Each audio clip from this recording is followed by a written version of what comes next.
Coba perhatikan cara Anda berbicara sekarang. Pilihan kata, aksen, bahkan intonasi suara Anda semuanya sedang bercerita tentang siapa diri Anda. Bahasa bukan hanya alat menyampaikan pesan, tetapi juga penanda identitas sosial. Dalam kehidupan sehari-hari, kita bisa menebak asal daerah, latar pendidikan, atau bahkan kelas sosial seseorang hanya dari cara ia berbicara. Pada kegiatan belajar 6 ini, kita akan meninggalkan dunia logika abstrak dan masuk ke dimensi sosial bahasa. Kita akan membahas bagaimana bahasa membentuk dan dibentuk oleh identitas, kekuasaan, dan relasi sosial, serta apa implikasinya bagi pengajaran bahasa Inggris. Sosiolinguistik mengajarkan bahwa bahasa tidak hidup di ruang hampa laboratorium, melainkan di pasar, sekolah, dan jalanan. Bahasa berfungsi sebagai identity marker. Cara kita bicara mencerminkan asal daerah, kelas sosial, gender, usia, hingga tingkat pendidikan. Studi klasik William Labov di New York menunjukkan bahwa variasi fonologis, seperti pengucapan bunyi R, berkorelasi langsung dengan stratifikasi sosial. Artinya, variasi bahasa bukan kebetulan, melainkan cermin struktur masyarakat. Bagi guru bahasa Inggris, ini sangat penting. Ketika kita mengajarkan bahasa Inggris, kita tidak hanya mengajarkan sistem linguistik, tetapi juga ikut membentuk English speaker identity pada diri siswa.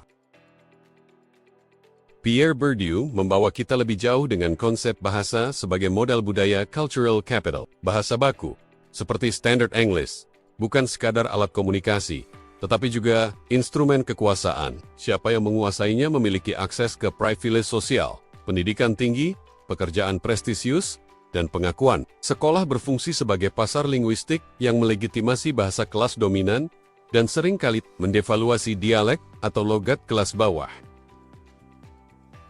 Disinilah muncul konsep kekerasan symbolic violence. Ketika siswa dimarahi karena aksen lokal atau grammar non-standar, pesan tersembunyinya adalah, bahasamu rendah, bahasaku lebih mulia. Pertanyaannya bagi kita sebagai pendidik, apakah pengajaran bahasa Inggris sedang memberdayakan atau justru mengasingkan siswa dari identitas aslinya?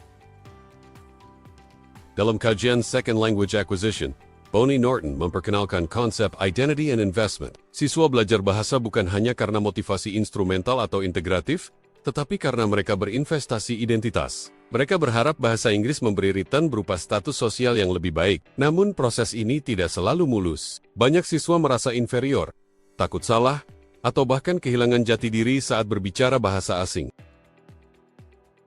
Disinilah konsep L2 self menjadi penting. Apakah siswa ingin menjadi native-like, atau tetap membawa identitas nasional mereka ke dalam bahasa Inggris? Jawaban ini akan sangat memengaruhi keberhasilan pembelajaran. Braj Karu menantang dominasi penutur asli melalui model Three Circles of English, Inner, Outer, dan Expanding Circle. Dari sini lahir konsep World Englishes. Bahasa Inggris tidak lagi dimiliki satu bangsa, tetapi dunia. Montreal Singlish, Indian English, hingga Indonesian English. Secara filosofis, ini adalah pergeseran dari monosentrisme menuju plurisentrisme. Implikasi pedagogisnya jelas. Tujuan pengajaran bukan aksen British atau American yang sempurna, melainkan intelligibility dalam konteks English as a lingua franca. Identitas lokal tidak harus dihapus, tetapi boleh mewarnai bahasa Inggris yang digunakan. Dalam perspektif post-strukturalis, code switching bukan tanda ketidakmampuan berbahasa, melainkan strategi komunikasi yang canggih.